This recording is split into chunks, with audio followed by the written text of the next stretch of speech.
Good evening, everyone. My name is Rusty Hicks. I'm honored to be the chair of the California Democratic Party, and I want to welcome you to this moment on Transgender Day of Remembrance, an event put on by the California Democratic Party in partnership with the LGBTQ Caucus of the California Democratic Party. You know, today is a day in which we come together to remember and to memorialize the lives that have been lost, our transgender siblings who have been victim to transgender bigotry and violence. Within the California Democratic Party, one of our key pillars is one of inclusion, of dignity, and respect of every single person in California that walks this earth. And obviously the reality is that when one of us is not safe, none of us are safe. When one of us cannot survive or thrive, or who is not free to define and live our best life, none of us have that ability. And that's why today is so incredibly important, that we come together, that we remember those lives lost, and we recommit ourselves to that constant pursuit of dignity, of respect, of inclusion. And certainly our party is fighting each and every day to ensure that that's the case. In fact, as we move through this evening's remembrance, I would invite every single one of you to include your name, your pronouns, and what this day means to each and every one of you. I'm grateful to every single one of you who have joined us this evening, again, in partnership with the LGBTQ Caucus, such an important caucus, important leadership within our party, and I'm pleased to introduce the caucus co-chairs, Tiffany Woods and Lester Aponte. Tiffany?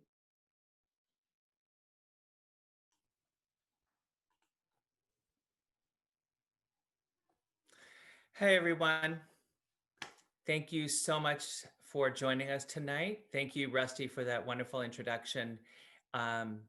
And thank you for California Democratic Party for co-hosting with the LGBTQ Caucus, asking us to do this with you, and having this very important and significant event to join the international global communities as we celebrate our trans siblings, honor their lives, and as you said, you know, recognize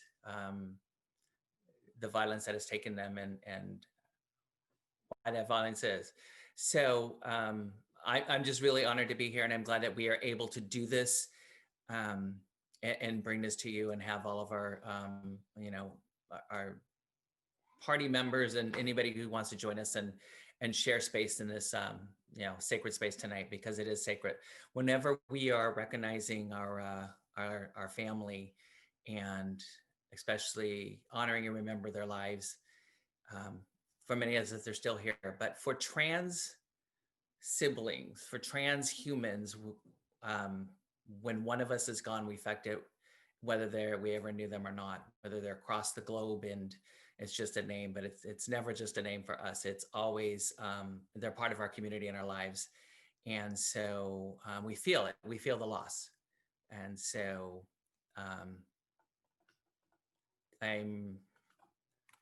hold on a second. So we are actually having a conversation tonight. But before we have that conversation, this day means very different things for different people. Obviously, if you're trans, if you're gender non-conforming, if you're non-binary, however you identify on the gender non-conforming and trans spectrum, it means different things. And for non-trans people, it also means different things. One, if you've never attended a Trans Day of Remembrance event, welcome. Thank you so much for joining us in solidarity. And I always ask that question. I have been involved in Transgender Day of Remembrance since 2002.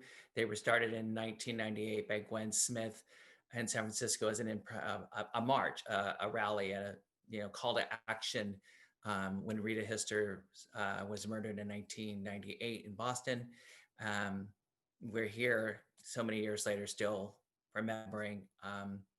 And so I've been around a long time, and they mean different things, but it's personal for us. And so I want those that have come to join us in solidarity, who maybe have never experienced a trans loss, to actually, if you would put that in your chat and say, this is my first one.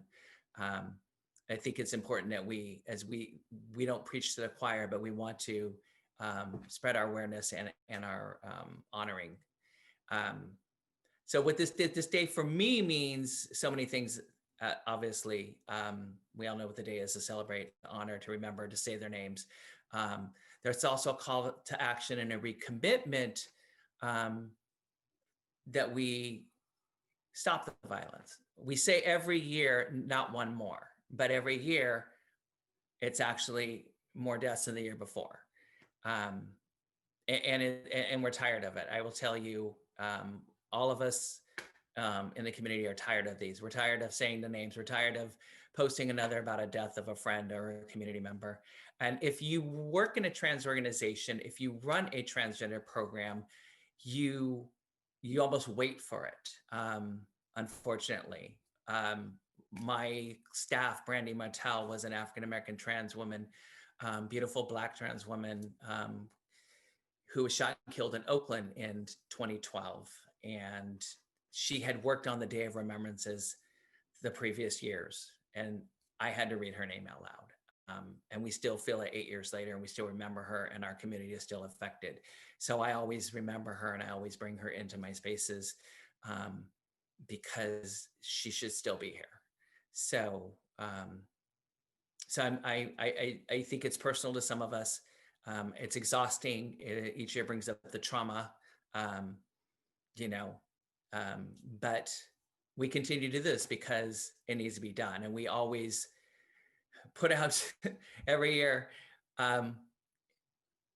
we live to see the day when we don't have to do this, and we can just celebrate our achievements, our accomplishments, as our successes, our lives, and not under the lens of violence and murder and discrimination. And so until that day, until we come together for a Transgender Day of Remembrance, and we don't have to remember one person, we will keep doing these things. So on that note, we will also be taking some questions tonight. We're having a wonderful community conversation. I'm about to introduce my co-chair, and we are going to actually elevate a couple of our community leaders up into this conversation in a few minutes. So at this time, again, I know you all know how to work the chat. I'm going to introduce my co-chair, my co-chair, my Southern California co-chair for the LGBT Caucus, Lester Aponte, who's also president of Stonewall Democrats of Los Angeles. Lester. Thank you, Tiffany. Thank you. Normally at this time of the year, we gather together and we light some candles in remembrance of the victims of transgender violence. This year we're doing it figuratively, but with the same level of emotion and solidarity. And solidarity is the word for me. As a cis person, I see this day as a day to stand in solidarity and to listen and to learn from our transgender and gender non-conforming brothers and sisters. This day was started, as Tiffany mentioned, back in the 90s, and sadly, it continues to be necessary. We have made some progress. I mean, after all, there is a non-binary person on Star Trek Discovery now. So our culture is advancing. But there is also a epidemic of violence against transgender people. 1 in 4 transgender people report that they personally have been the victims of transgender violence. And the statistics that we can see, which are not complete, are that the murders of transgender and gender nonconforming people are at an all-time high. But we don't want this day to be just sad and somber. We want to celebrate the lives of the people who lost their lives and the people who live their truth every day. Um, we want, as a community, to say that we accept you and that we support you. And let's face it, there's a lot of discrimination within our own community. So we all have a lot of work to do. Um, I want to introduce our first panelist. This is actually more of a conversation than a series of speeches. So I'm going to get off my soapbox and tell you about my good friend, Bambi Salcedo. Um, Bambi is immigrant from Guadalajara, Mexico. Yes, the one in the song. She is the founder of the Trans Latina Coalition, which is an organization of trans Latina immigrant women that was formed in 2009 as a way to create voice, visibility, and community for its members across the United States. Bambi has been recognized widely for her pioneering work, including with the Sheila Kuehl Trailblazer Award from the Stonewall Democratic Club. And we were proud to give her that award, and we wish we could do that every year. And Bambi, we're going to start you out with the first question, which we want to all address. What does this day mean to you? Bueno, primero que nada, yo siempre le doy gracias a mi poder superior por darme la oportunidad de estar aquí con ustedes y pues también quiero honrar a la hermosa gente que nos acompaña hoy en día. I know that it was probably hard for some of you to understand what I just said, but it is my it's my custom that I do to introduce myself in my native language, and I honor my creator, my higher power for giving me the opportunity to be here with you. And I also want to honor the beautiful and amazing people who are joining us today. I apologize for not being able to be on video. And so, apologies for that. But thank you again also for the opportunity to be part of this amazing event, to the organizers of the event, and also to the California Democratic Party for being intentional and including trans people. And I'm just so glad that Tiffany is, one of the co-chairs for this party, for the LGBT caucus.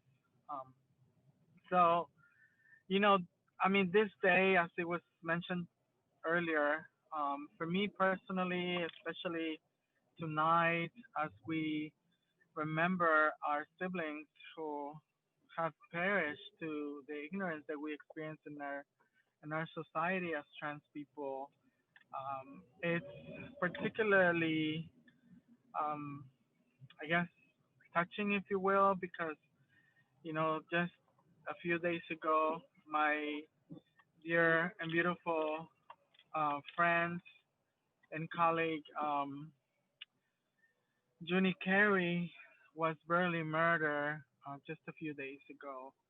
And so, I knew Junie when she was about 16 years old and saw her growth, and I saw her blossom as the beautiful and amazing woman that she came to be.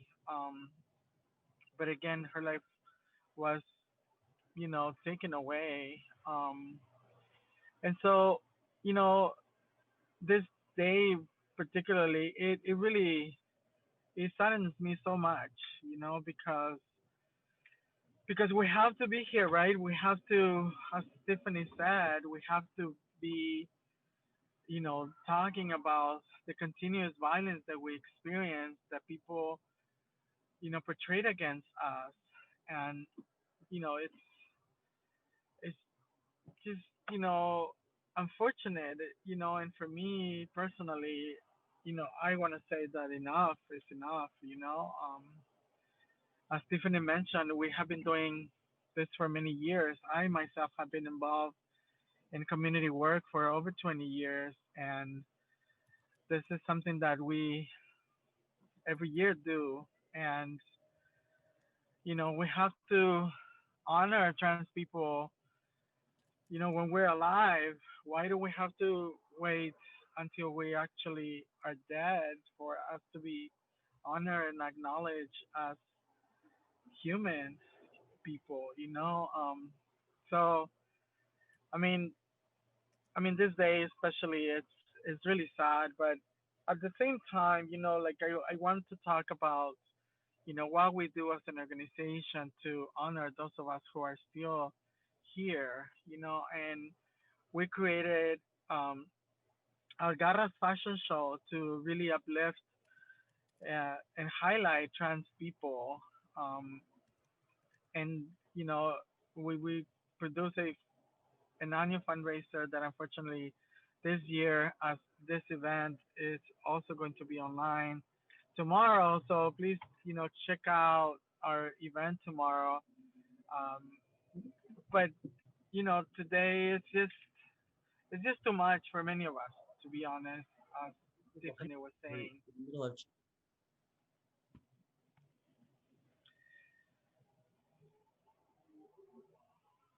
I'm I, I thought somebody was saying something. Anyways, yeah, I guess yeah, this is one of the saddest days for our community,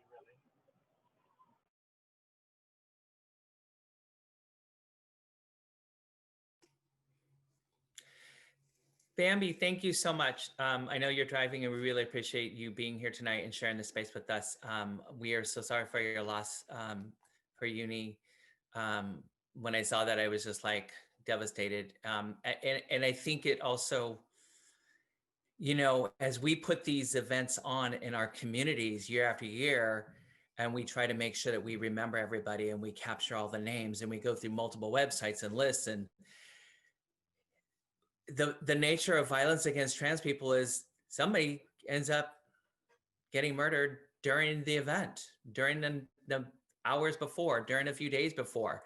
And it always reinforces, it seems like, what we're against, and how much harder we have to work and how much we have to recommit ourselves, and how much this is everybody's single responsibility to create a safer and equitable and just world for all of our trans and non-binary and gender non-conforming community members. And so I am, I'm devastated. Another beautiful trans woman was taken from us.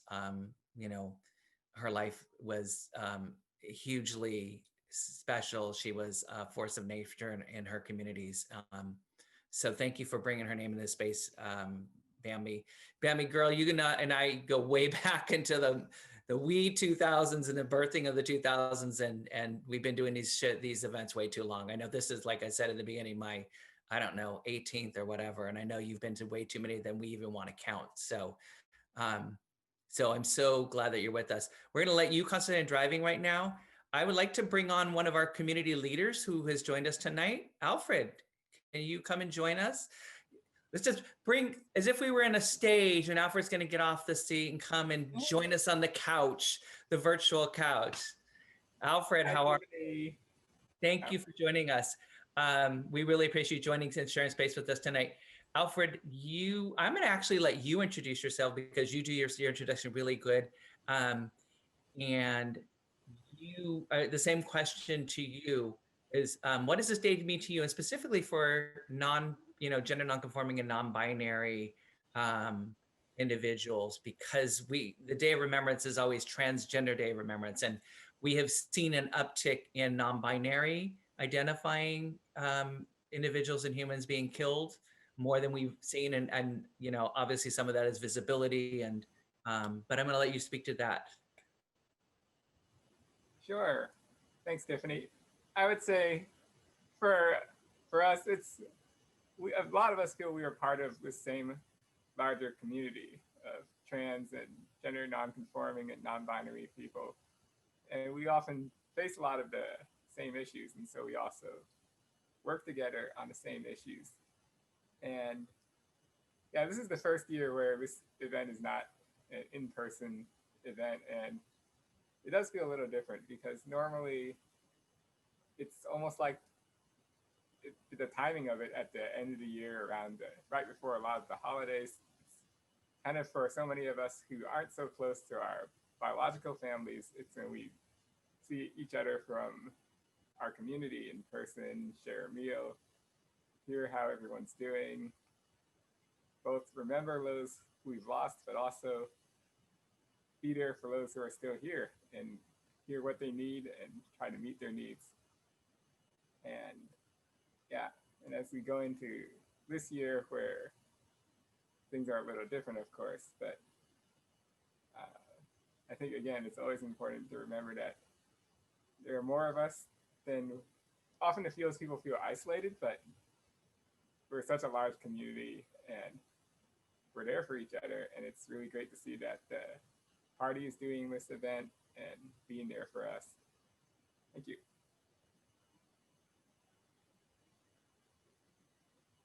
Thank you, Alfred. And you did not tell your title, so I'm going to say you are president of the Young Democrats? I'm the immediate past president of the East Bay Young Democrats. You hold so many hats, it's so hard to keep track of. If you look at Alfred's Facebook, it's like a scroll. So you're doing some amazing work and you're really helping make the party inclusive. And so I'm really excited that you're joining us tonight. I'm going to have Lester introduce our next guest. Lester? I just have one last thing to say. Oh, sure. This isn't the last question. This is just part of it. Go ahead. That last point, I feel that for many of us, especially those of us who find ourselves non-binary or trans, I feel like we are these natural connectors between communities because we have always walked between different worlds. Yeah, exactly. Well said. All right. We're going to bring on another community member, leader, well known to everybody here. Lester? I'm sorry, who's next? One of our board members. Okay. All right. I know this one. Our next guest is the past co-chair of the LGBT Caucus and a leader in his own right in the Democratic Party and in the transgender community, our good friend, Evan Minton. Evan? Hi, hey Lester and Tiffany, great to see both of you. What does this day mean to you, Evan? Same question to everybody. Sure. What does it mean to you in a because it means something different to everybody. It means a general, but it's always personal to each one of us. Yeah. It allows me to reflect on the massive outpouring of love that I have for my community. I love my community. I love the trans plus community, and it allows me to reflect on that love that I have for my community. And I want people to know when they see me, I say this so often, that I am one of the most privileged transgender people that I know. Like, don't look at me and think that all trans folks have it as easy as I do, and I say that I have it easy, although, like, obviously, I've been harassed by, Republican senators at work. I have my court case in front of the United States Supreme Court right now because I've been denied, medical care because I'm transgender. But even with all of that, I've gone to I go to Transgender Day of Remembrances, and, and I'm going to be really honest and say that I have felt in the past that I can't relate to the risk factors inherent that my transgender sisters, particularly my transgender sisters of color, face that leads to their murders. But what I can, and so I know that I'm privileged, and I know that is why, a large part of why I must fight. And so allows me to reflect upon my privilege, and it allows me to reflect upon the imperative that I must fight. And it also allows me, it gives me the opportunity to also reflect on when we include the statistics about the suicide rate in the trans community, and how 41% of trans folks have attempted suicide in their lifetime, and how when we're denied medical care due to anti-trans bias, that jumps to 60%. And that I can relate to. And it makes me so sad. And I want to say that there's nothing wrong with us. It's not us. It's not inherent in us as to why we would want to not live any further. It's because of this inhospitable society that we need everyone to join us together to change. Well said. Thank you, Evan. Thank you. We're proud to serve with you on the board. Yeah. I wanted to go back to Bambi, if you're still with us and still driving carefully. And I wanted to ask you about recent legislation that the Trans Latina Coalition was instrumental in helping pass. You tell us about that and how we can support the efforts that this bill will require.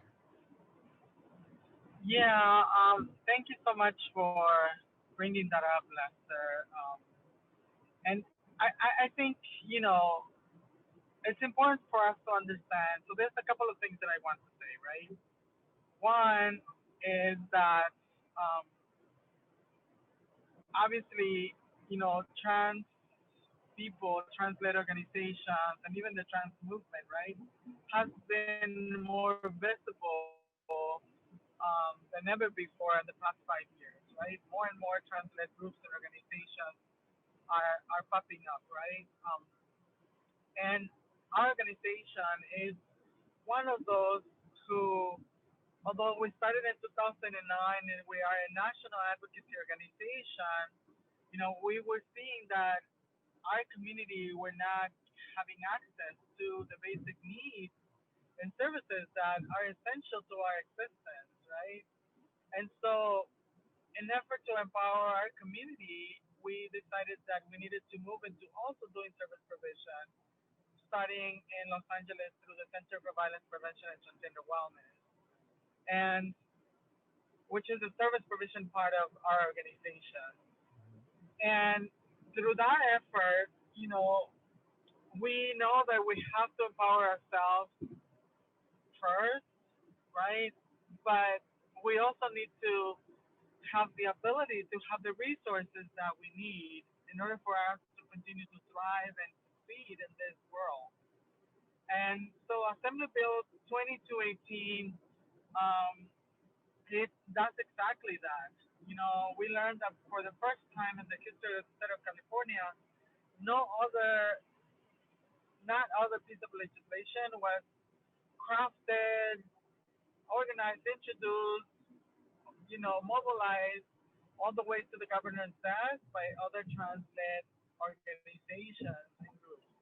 And, you know, through the leadership of our organization, where we're able to build a statewide coalition, right? And in the middle of a pandemic, right, we were able to continue to mobilize. We were able to continue to organize, and really, despite the opposition that we had,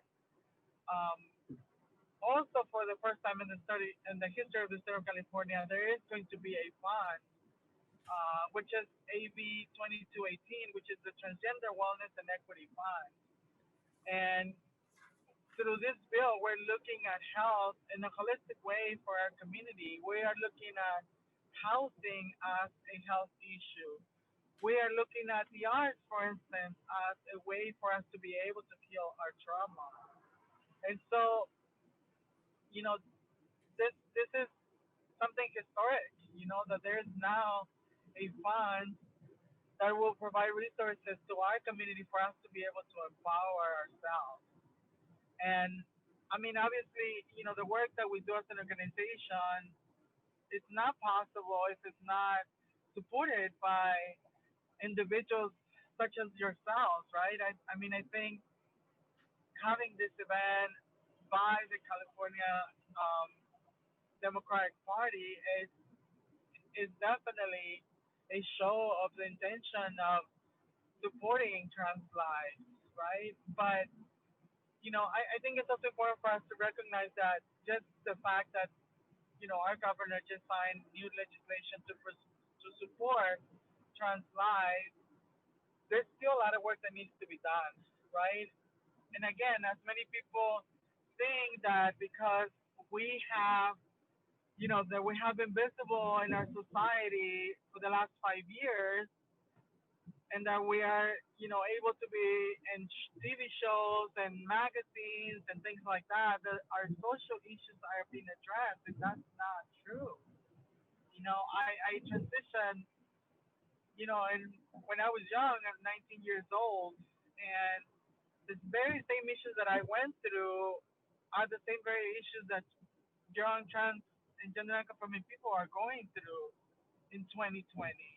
And I think I also want to, you know, highlight that, you know, trans people, you know, we're really situated in a bad place within our society in 2020. And then we have this global pandemic that is truly setting up even further behind our communities than where we are today. And so we really need to be able to respond and advocate for the specific needs and issues of our community. So I want to invite all the people who are present in this session to really understand what needs to be done and obviously support trans leadership and support the work that other trans-led organizations are doing across the state of California so that we can all be at a better place within our society.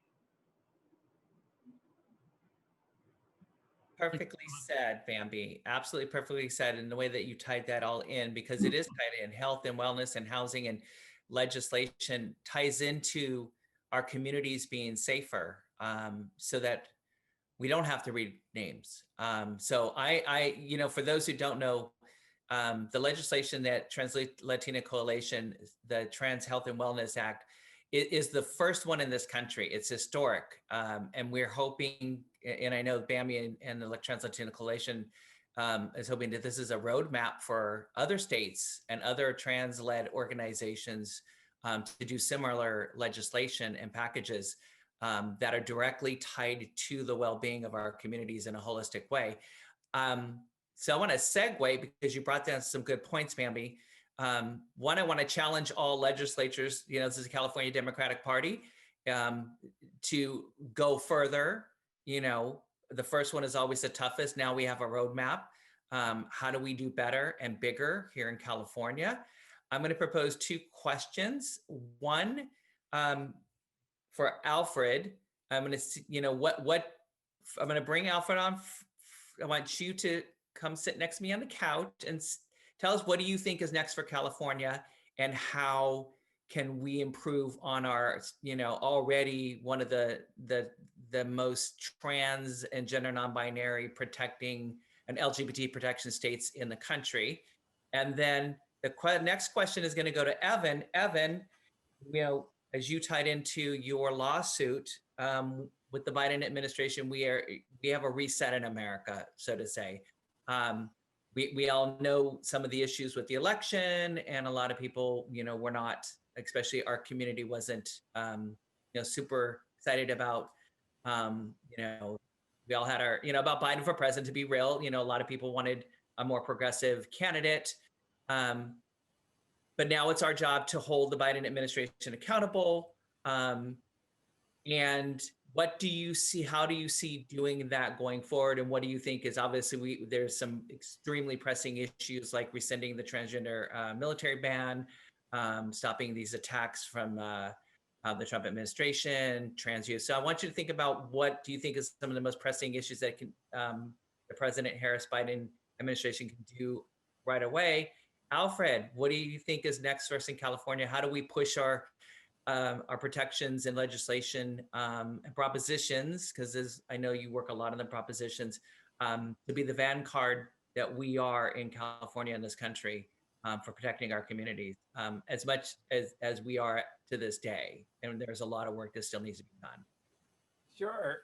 So I would say in California, we've done a great job in having the legal rights and the other things, but where a lot of the community still has a lot of needs is economic, where because previous challenges people faced as well as those they face today, there's still very high rates of poverty, homelessness. And so I would say the next big thing is, somebody mentioned one of the bills earlier, I think 2218, but we definitely need more, we need more money. And one thing also is how this year we fought for Prop 16, which would have allowed affirmative action to help give people a boost up to catch up for lost time. I think those are things we need to continue to do, because we've opened the door with the new rights we have in California, but there still needs to be a lot of catch-up work to bring people up to where they should be in life. Thank you. I agree. Thank you. Evan. Okay. I know that's a big question. None of this was pre-planted. But if you're asking me that question, I'm just going to answer it and just say that if folks don't know, the New York Times said that the Trump administration attacked transgender people in every way imaginable. And what was really hard is that so much of that went under the radar. And I didn't follow a lot of the federal news just to protect myself, but about twice a week, something would seep into my radar and I would have to go out from my desk to my kitchen counter and just hold on to the kitchen counter, and just like sobs would come up from like my gut. And it was really difficult. So what needs to happen is that Biden needs to immediately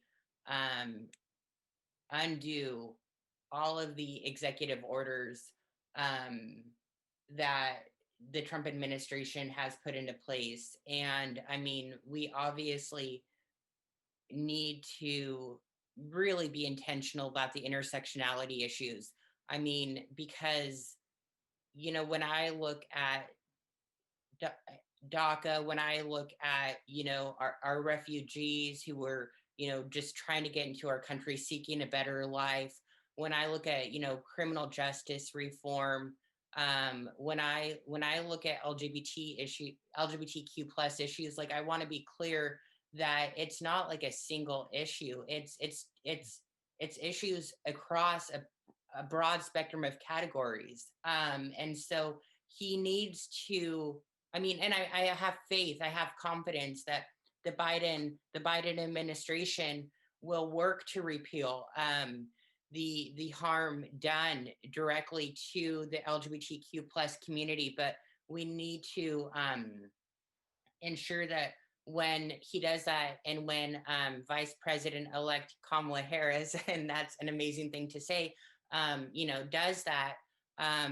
we need to ensure that no one in our community is left behind, because far too often, who is put front and center in our community in terms of funding, in terms of attention, and I love,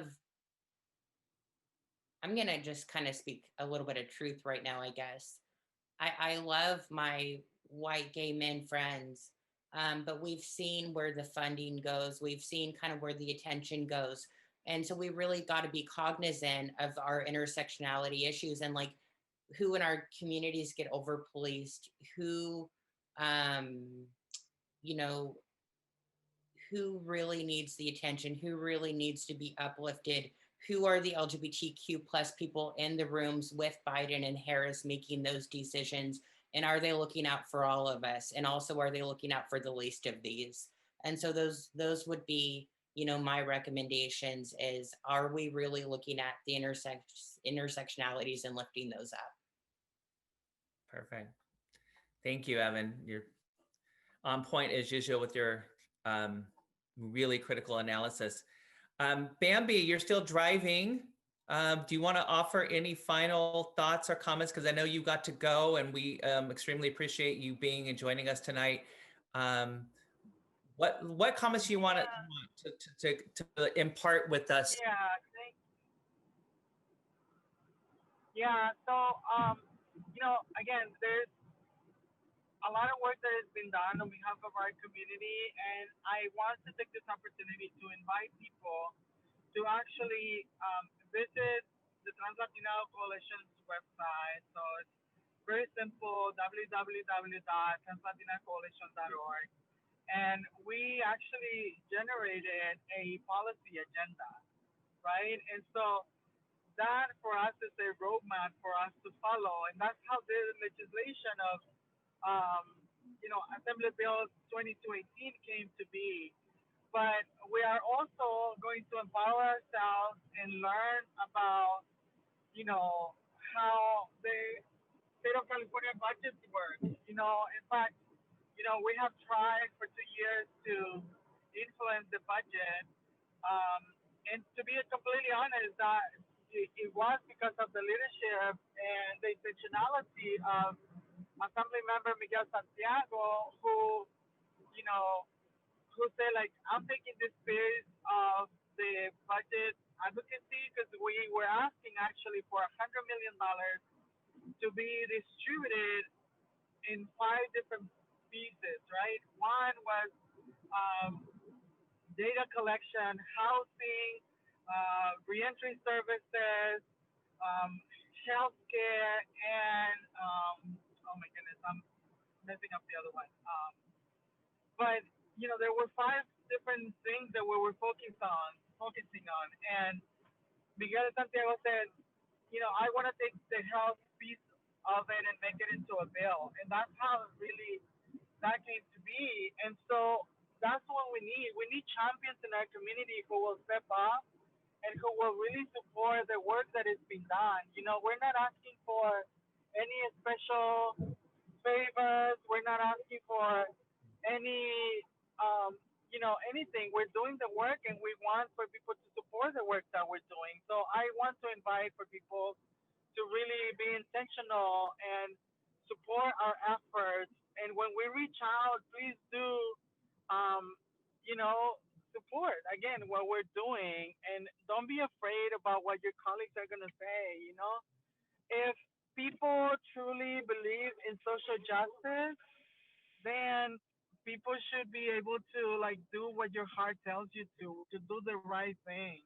And so I am just so grateful that I was able to participate in this discussion, and I hope that we can continue these discussions, because the work doesn't stop right here. No. You know, a discussion is not going to solve the issues that need to be addressed, and it is through actions that will happen. So I invite everyone to please take action on what needs to happen, so that we can all, you know, diminish and really erase the violence that trans people continue to experience in our society. So thank you again so much for the opportunity, and I'm just looking forward to continue to work and collaborate with all of you. Thank you again. Thank you, Bambi. And as Walter Mercado will say, mucho, mucho amor. Gracias, amor igual. Un beso. Gracias, Bambi. Drive safely. Hasta luego. Thank you. Thank you, Tiffany. See you Thank soon. you, Love Steph. All right. So what Bambi said is really critical then, and I want to reiterate that tonight is a remembrance and a call to action. It is not the end. Tonight just is another day. It's a special day. It's a celebration day, but the work continues, and it works for the trans and gender non-binary, non-conforming, the whole community. The work is every single day. I've often said on Day of Remembrance, you know, when everybody is finally discovering it, and I'm like, you know, Day of Remembrance is every day for me, right? not only did I lose my friend, you know, and my staff back in 2012, I used to run a trans clinic for 16 years in Fremont. I ran a full trans clinic with, we lost clients to illegal hormone injections because of lack of health care. We lost many to suicide. We lost trans Latinas on the operating table because they didn't have access to health care and they went to other places. You know, if you name, we lost them. So the work is every day. I have a question for you, Lester. Okay. If as the president of Stonewall, Evan brought up a point about where the money and funding often goes to. As the president of a major, large Democratic club, and LGBTQ Democratic Club, one of our largest in the state, how do you think, and we know that our Democratic LGBTQ clubs and our clubs in general are the lifeblood of our California Democratic Party, how do we improve safety and access and inclusion for our trans and gender nonconforming community members in our clubs and make them feel welcome and equitable and in leadership positions? This is strictly, Lester didn't know I was going to ask him this question. I'm just literally just want to, you know, it's not often you have the president of a large club, you know, and you can ask him these questions. So not to put you on the spot, but just some honest thoughts for somebody who's been doing this for a long time in your community. You're from Puerto Rico. You've seen the discrimination, the violence. We've seen the most uptick in violent and trans deaths in Puerto Rico this year than we have seen in 10 years. You know, so what are some of your thoughts on what's going on in Puerto Rico and the first question I asked you around inclusion in clubs? Well, I think for our club and for every other Democratic club, it's important to seek to include people, also to partner with people. You don't always go and tell people, you know, we don't have enough of you here, so could you join and, you know, and do some work for us? I mean, there are a lot of very good transgender organizations in Los Angeles, including Trans Latina Coalition. So that's something that we should be looking to partner with because they understand the issue, obviously. It's always ideal to have the people in the room that have all the different perspectives, but it's also important to partner with people who are working on the issues that are important and that maybe because we don't have those people in the room, we're not as conscious about it. So that's my first thought. Puerto Rico is suffering from a lot of the same transgender violence that the country is suffering about. We actually have extremely good legislation around inclusion and non-discrimination. So legally, it's not that the Commonwealth is behind, it's that the culture is behind. So events like this, where we want to bring consciousness about the issues that the transgender and gender non-conforming communities face, it's really important because, you know, some of us could go through our day not knowing that these things are happening. If we don't know people in those communities, if it's not something that affects us directly. I mean, I've now heard from you and from Bambi about people that you knew personally, and that really brings it home for us. But not everybody has that experience. So it is a constant reminding people that this is an important challenge for our society. Thank you. Thank you, Lester. And now I want to bring back our other guests. We're going to do one final thought from each, Alfred, and then Evan, and then we're going to go into our remembrance, and I want us to all be centered on that. So really quick final thoughts, Evan, Alfred? Yeah, thank you all for coming, and I hope you all remember and continue to fight for all of us the other 364 days of the year as well. Thank you. Thank you. Evan? Yeah, just thank you again for putting this on. California Democratic Party, Tiffany and Lester, who I'm just so grateful are in the positions that you're in. And We need our allies every day. And I just want to speak the name Ebony Harper, who is one of my best friends and a Black trans woman who fell victim to the criminal justice system in Sacramento and was misgendered in the criminal justice system 2 years ago. And so when we speak about LGBTQ folks and trans folks, you know, in these in refugee centers, in the refugee community, in the immigrant communities, in the criminal justice communities, we need to think about trans folks in each one of these communities. That's why the intersectionalities are so real. It's all of us. Thank you for that reminder, Evan. Our Black and our brown, our Latina, our Black trans women and men, our Latina trans sisters, and now we see our Black non-binary siblings are starting to bear the brunt. Our Black trans women have been bearing the brunt of racism, these intersection and the violence. 98% of 350 global deaths, 98% were trans women of color. So just think about that. This is statistic. I want you to really think about that. At this point, I want to thank Evan. I want to thank Alfred. I want to thank Bambi, who is driving safely. And of course, Lester for joining us in this conversation. Please keep the conversations going. Again, this is not just a one-day conversation. And again, I want to thank the California Democratic Party for allowing us to have this space. I think it's the first time ever, and we are honored. And hopefully we will be doing this every year. We will build on these. So I want to bring us back into our remembrance. At this point, we are going to have a slideshow. We are really fortunate to have the Remembering Our Dead website. It's not a fortunate thing, but we are grateful that they do the hard work of tracking and cataloging and putting the names. And when you see these names over and over again so many times, it's traumatizing.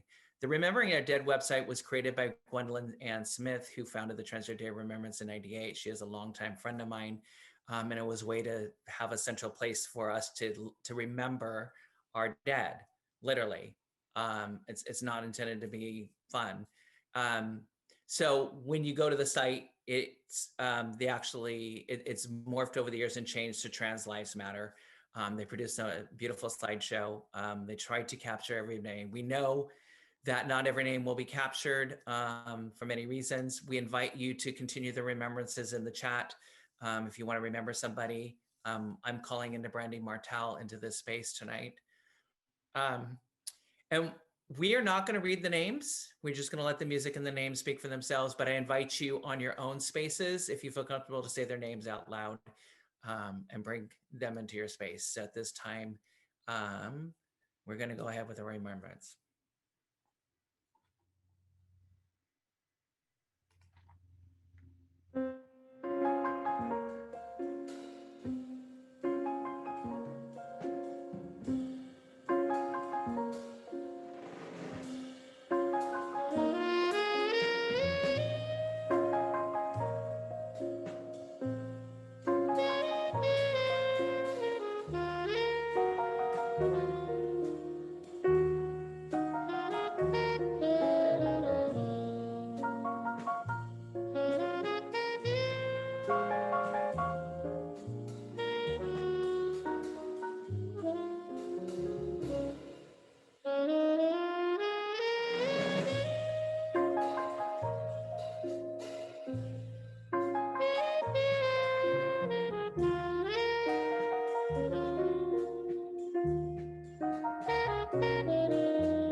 you.